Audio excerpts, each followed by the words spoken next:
Welcome, football fans, to another edition of IDP Plus Bets. That is right. We are here for a UFL, the United Football League edition of IDP Plus Bets. I am your host, at always, Sebastian Fearon, a.k.a. the DGen Doc. How are we doing, folks? Listen, it's week 7. Week 7 is already here for the UFL. Hey, playoffs are right around the corner. It's a 10-week season. 4 out of the 8 teams make it, 2 from each division. And we've got some massive lineups for this week. We got some great games lined up. So quickly, let's go ahead and do a quick recap of week 6 here. Birmingham kept form, did what they're going to continue to do, which is just lay down the wood on really everybody in the league so far. A perfect 6-0 there against a very, very bad Memphis Showboats team. Houston Roughnecks actually kept it pretty close. They unfortunately did not cover the number for us last week. St. Louis scored with about 3 minutes left on like a 40-yard bomb. Just because that's how that week went. Listen, last week, we didn't have a lot of action on the Saturday games. Sunday games, I came in. I really liked Michigan. I thought San Antonio would. I liked the over in the San Antonio game. Bit of a struggle last week. First one to admit that. We came off week 5. We hit mostly everything. We were 2-0 on our best bets. Week 5, we were coming in hot, and boom, this league just shoves it right back in our face, man. Arlington did it again. They looked like they had a win in their hands, and just another Jake Bates long field goal to lose the game.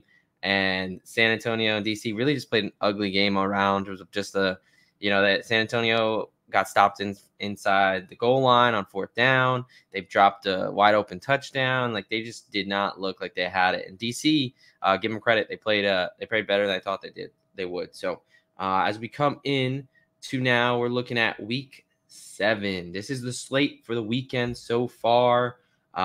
Look, folks, I hope you've been enjoying the UFL as much as I have. It's very, very nice to have football back in any capacity. And they put on a good product.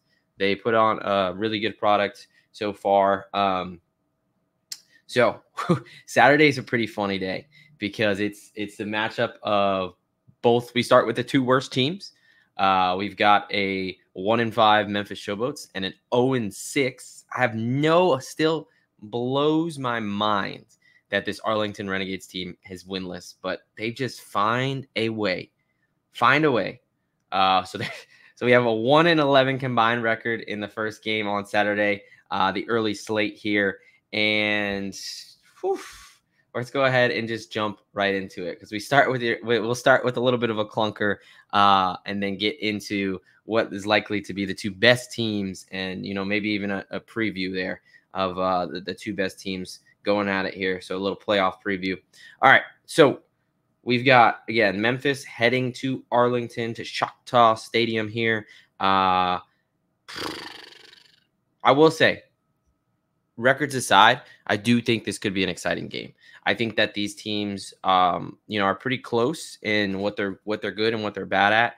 They both have pretty poor offensive lines. They both have guys who are capable throwers, capable quarterbacks. They both still got playmakers on either side.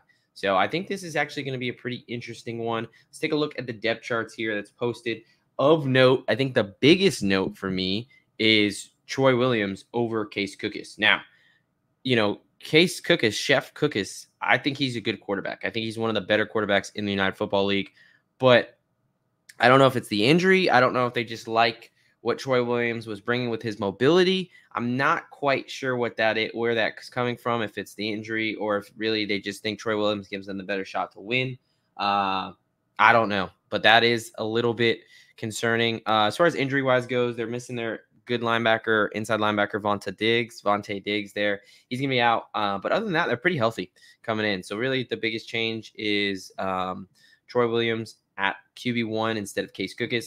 Arlington side of the ball, they're still missing their best defensive player, Jalen Redmond, but that D-line played better than I thought they would last week without him, as they were taking on the Michigan team that really Michigan's run game had been pretty good, and they held them up in check. So that was actually pretty impressive there with them. Other than that, both these teams are actually coming in pretty healthy, and you've got Luis Perez on one side, and you've got Troy Williams on the other. And I think what this game is going to boil down to is I really do think it's got shootout potential. Right. So let's look at the spread here. So it's Arlington. The 0-6 Arlington Renegades are laying 5.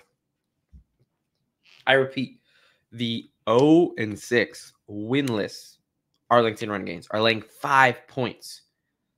5 points. Like, I understand they're at home. They have probably the worst home field advantage out of any team, so we can throw that out the window immediately. I came into this week thinking I was going to be all over Arlington. I think this is a great spot for them to get their first win, but I've thought that in the past, and they've done everything in their power to mess this up. And then I was like, all right, well, maybe they win. But to win by 5, they're not 5 points better than any football team on the planet right now. They just find ways to implode near the end. Like, wow. And these teams, all right, so we have Memphis has the worst pass and run offense in the league. Their struggle, right? They have a bad defense as well, but Arlington's defense is really bad too. They have the worst rush defense in the league. They're not that great at passing. They have one of the lowest scoring offenses. They do have a good pass offense, so they basically struggle to run the ball. Perez can throw it around the field.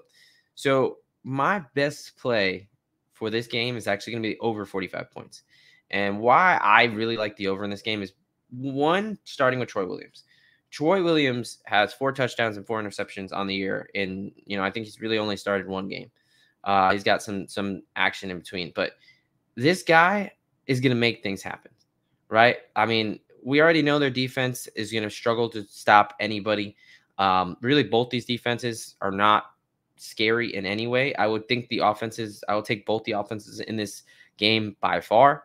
But it's Troy Williams, man. He's either going to light it up and throw a touchdown, or he's going to give it right back to the offense. It's like a little bit of the Jameis Winston effect of like, hey, he's going to throw a touchdown. You just don't know which team, right? So that's what I think we're going to play into. And then Luis Perez is more than capable of putting points up on the board. You got Sal Cannella there, and you got Tyler Vaughns. On the other side, Jonathan Adams, Vinny Papali, Sage Surratt. So there's playmakers on this team. And, I think both these teams are going to air it out.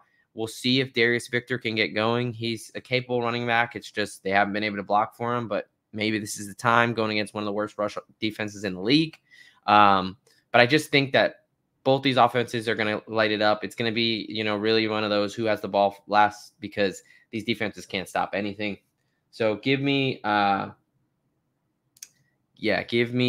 over 45 in this game. As far as the side, give me Memphis. It's just the 5 points is too much. I do think Arlington has a good chance to win this game, but to win by 5, I just with how close these games are ending, I could see this being a field goal game. Really, I think it's much closer to a pick 'em. Maybe Arlington like -1.5, -2, but the 5 is just way too much for a team that just finds a way to blow it and lose. So give me the over 45 as my favorite play there, and then give me Memphis +5.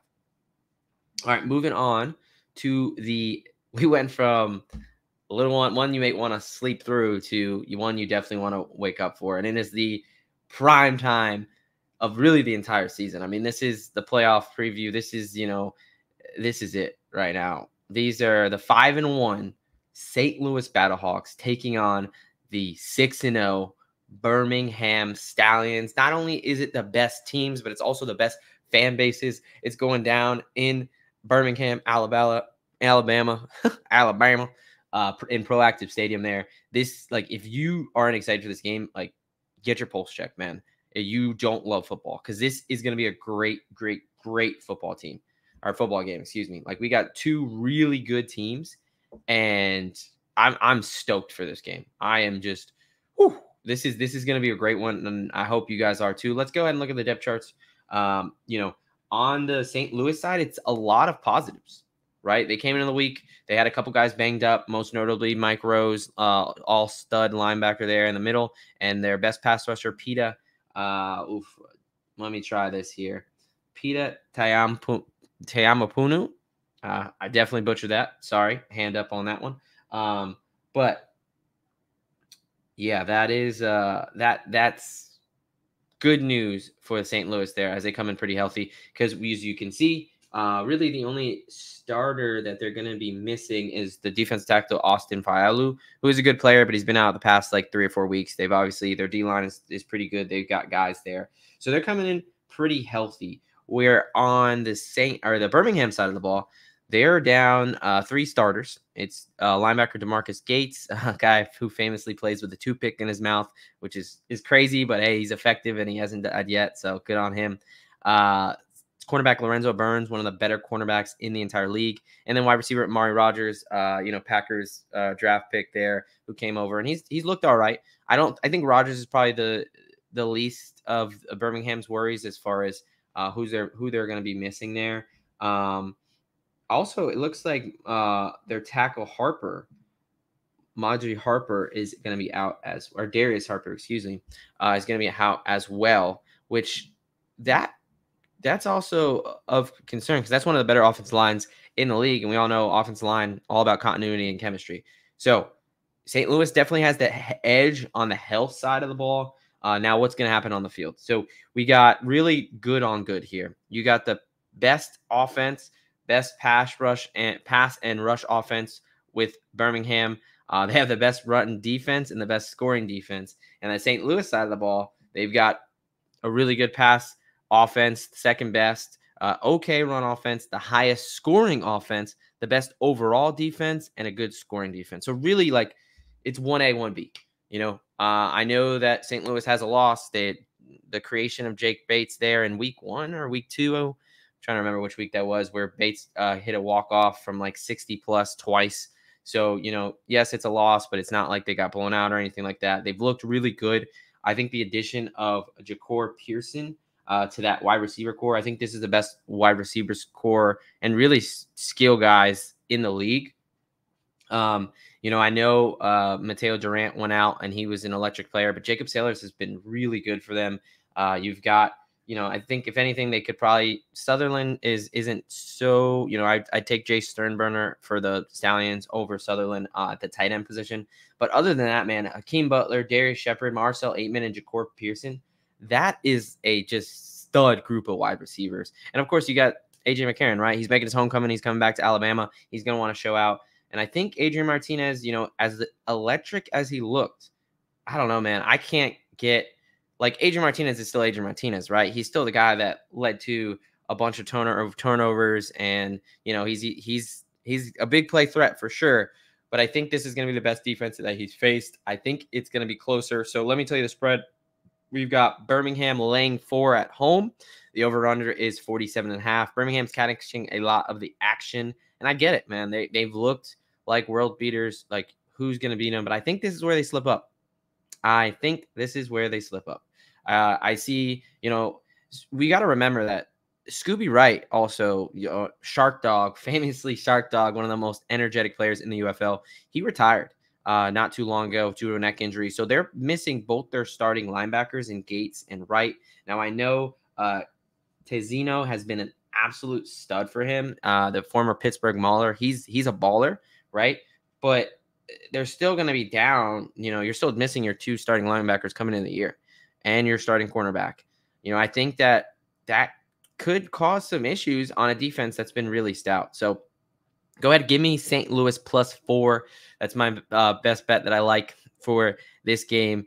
And if I had to pick a side on the over-under, I'd probably take the under 47.5. It's just a lot of points with 2 really good teams that aren't going to let up, both good defenses that, good offenses as well. But I think when you have good on good, I think it's going to be, give me like a 21-24 game, something like that, even though in the UFL, they never end up like that. It'll probably be like, I don't know, 20, 22, 25 or something crazy like that. So, but this game, I'm excited. I think St. Louis can get it done. I think St. Louis can give them problems. And I think Adrian McCarron in his homecoming, he can at least keep it close. I really think they're going to win outright, but give me the +4. We'll be a little bit safe there. All right, folks, we are halfway through the week, halfway through a great week, week 7 of the UFL. Before we move on, let me tell you about a couple of our sponsors here at IDP Plus. First off, look, Fantasy Football Expo coming up in Canton, Ohio. If you are watching this, you're likely a football fanatic like all of us. You just love football. You want to inject it in your veins any way possible. Great way to do that. Fantasy Football Expo in August. You're already going, but here's another reason to head on out is we're going to be doing a live IDP draft on Saturday, August 10th at the Brew Kettle next to the Pro Football Hall of Fame. We're going to, for the first time ever, be doing the IDP plus hosting an IDP league. So first in history, folks, be part of history. We're going to have that link down in the show description. So make sure you get signed up today. We'd love to see you guys out there. I'm pumped about Fantasy Football Expo. It should be my first year attending. So I think it's going to be a great time. And then Trophy Smack. Of course, tell you about our friends at Trophy Smack. Listen, it's draft season. It is draft season. NFL draft is behind us. We're looking towards OTAs. We are on our way, folks. The National Football League, the granddaddy of them all, is on its way. So get ahead of the game right now with Trophy Smack's gorgeous draft boards, complete with player stickers so deep you possibly couldn't need them all. And for the first time, Trophy Smack has an IDP expansion pack for all of us defensive nerds. So go ahead and check out the link. That's going to be in the show notes. So both of those are going to be in the show notes.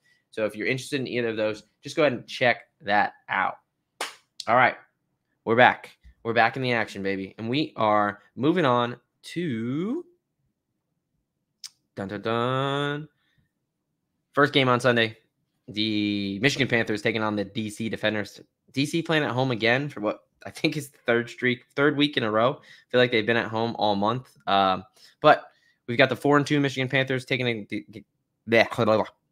on the 3-3 DC Defenders there. DC is catching a point at home, so a very, very tiny, small dog. I think they're minus 105 on the money line, and Michigan's minus 115 the other way.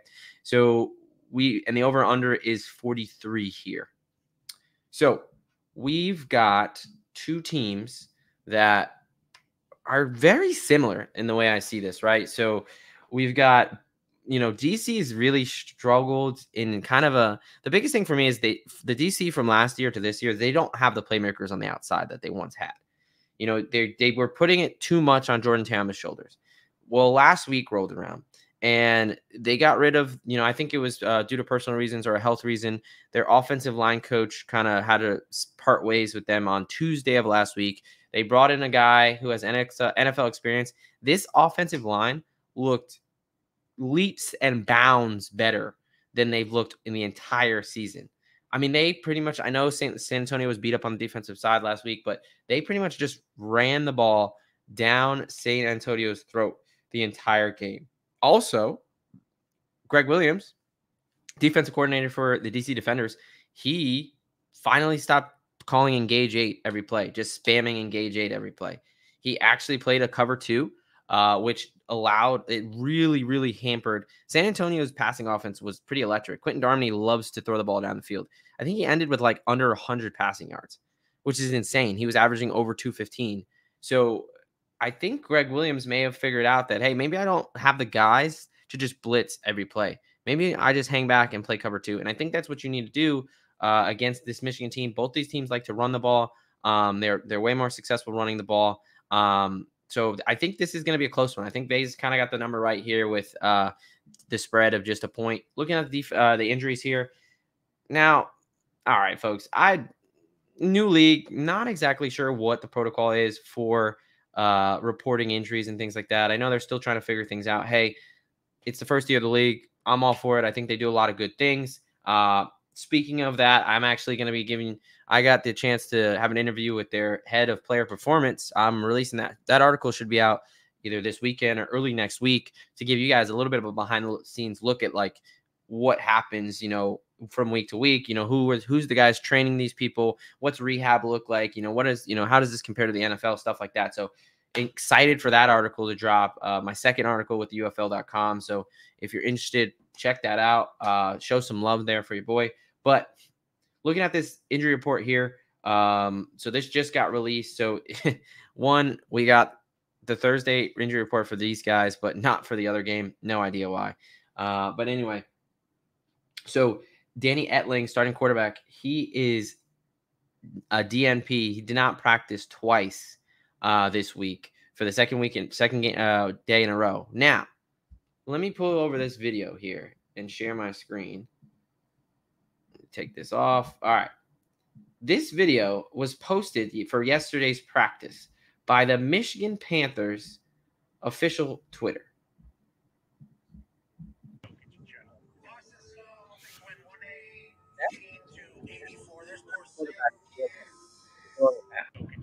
Like, but they listed him as DNP, did not practice.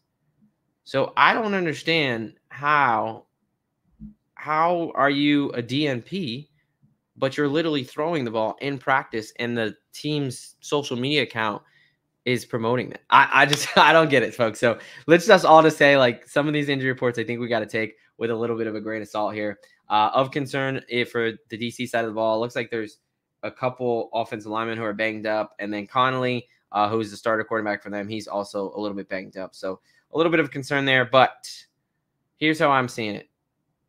I think these teams are really close. I think that they both can have success running the ball. Of note, also, probably the biggest injury that I definitely have to mention is the leader on Michigan's defense, Frank Ginda, is out.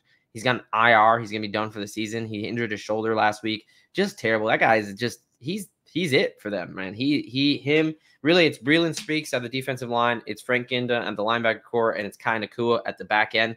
They lost that central nucleus. How do they respond? So I think that DC's figured some things out in the running game. I think they've got some continuity on that offensive line with that new coach coming in. So I think both teams can have success. As good as DC's pass defense looked, their John Leverett ran for like 150 yards on them. So their rush defense is still very bad. So best play for me, over 43. I think both these teams have success on the ground. Michigan had a week where they scored 5 rushing touchdowns. Maybe not that, but I think both these teams are going to be able to score. And I think both these teams are evenly matched in a sense that, it's not going to be lopsided where it's something like we saw with the Battlehawks versus the Houston Roughnecks 22-8 or something like that. I think both these teams can score. I think this is a competitive game. On the side, give me DC at home. Just that home magic seems to be a real thing. But I like the over 43 better than that. And then the last game on the slate here, the San Antonio Brahmas taking on the Houston Roughnecks. We got the 4-2 San Antonio Brahmas, who dropped the game last week, heading up to Houston heading over, really just east to Houston, to take on the 1-5 Roughnecks there. Roughnecks, it's been a rough season. It's been a very, very rough season. Let's take a look at the injury reports here. San Antonio was really beat up last week on the defensive side of the ball. Looks like they're getting a decent amount of those guys back. Probably the biggest of note here is Darius Phillips still being DNP. Hopefully he gets, again, we only have the Wednesday report. It's so random when they post these things, but would love to see Darius Phillips back. He's really a big piece for that defense, but they got a lot of guys. They kind of do it by committee. I really think that they get back to it. On the Houston side, Toby Johnson looks like he's going to be out again. The wide receiver, Ratliff Williams, it's just an illness. You would expect him to recover by the weekend. And then their starting center is not practicing. That's concerning for a team that really is just bad all around. I mean, they got a bad offense. They have a really bad running game. They're okay against the pass. They're the worst scoring team in the league. But their defense is okay where they don't let up a ton of points. They just get put in a lot of bad positions. Where in San Antonio side of the ball, they've got a pretty balanced offense. The running game has started to get going there, and they have a good pass defense, right? So here, and then a little bit of weather in this situation. So there's definitely calling for some rain and wind at this point on Sunday in Houston at around this time. In DC, you also may have a little bit of a chance of weather there with some rain and wind, not as severe or likely kind of as Houston. Again, weather is a fickle, what they say. Like, I'm not a meteorologist. I don't even know if they can predict the weather. So Mother Nature is going to Mother Nature, but it looks like out of all the games, this one is going to be the most impacted by weather here. And that just tells me, like, it's going to be tough to throw the ball. Houston almost has to throw the ball to move the ball. I don't know why. They just refuse to use Mark Thompson. I don't know if it's the offensive line. This Curtis Johnson, man, I don't understand him at all. Why are you not giving Mark Thompson the ball like 30 times a game. It just doesn't happen as much as I would like for it to. I think that San Antonio's defense is just going to be way too much for this Houston team. And I think that John Lovett is going to continue to run the ball. I think he's going to do well. I think it's going to be a situation where Houston turns the ball over a couple times. They put their defense in a bad spot like they've done all year. They struggle to score. San Antonio takes advantage, and San Antonio kind of puts it on them in kind of a sleepy, boring game to wrap out the slate. So give me San Antonio laying the 3, and I would take the under there. I'm not as confident on that under just because whenever, I do think both these teams are going to no one's going to really light up the scoreboard, something along the effect of like 15-9 or something, 16-9 or something like that. Nothing too crazy, but especially with these weather and the way that Houston can turn the ball over and get punts blocked and stuff like that, I kind of don't want to mess with this total as much. All right, folks, we're wrapping it up. So let's do a quick recap of the biggest bets that I like this week. So starting us off with that Memphis Arlington game, that kind of who's who, right? I really like the over 45. I do think that is going to be a strong play this week, and I will be taking Memphis +5 as well. We'll be probably sprinkling them a little bit on the money line there. It's just Arlington cannot figure out how to win. In the St. Louis Birmingham game, the best game of the weekend by far. Like, get on your TV Saturday, 4 p.m. Eastern. Make sure you're watching this game. It's going to be a hell of a game. Give me St. Louis. Give me the dog +4. I think A.J. McCarron makes a little homecoming there, and I think worst case scenario, they keep it very close there. Going over to the Michigan DC game, I think this game, it's two teams that are vying for a playoff spot. I mean, this is really big for playoff standings, right? So they're going to be really throwing the kitchen sink at each other. I think both teams are going to have success on the ground. I think both offenses are going to be able to move the ball. Give me the over 43. I will be taking DC at home, but not that one's really a toss-up for me. So I like the over 43 more. And then the last game of the week, just give me San Antonio to get back to doing what they do. They're going to run the ball. Houston's going to Houston. San Antonio's going to cover the 3. I know they didn't look good last week, but good teams bounce back. They're getting guys back on defense. I trust Wade Phillips a hell of a lot more than Curtis Johnson. And then I'm staying away from that total, but if I had to play it, it'd be the under 39. All right, folks, that is it from me. Again, I encourage you to check out my article if you haven't on UFL.com. Check out on X at the GGen Jocks or on TikTok.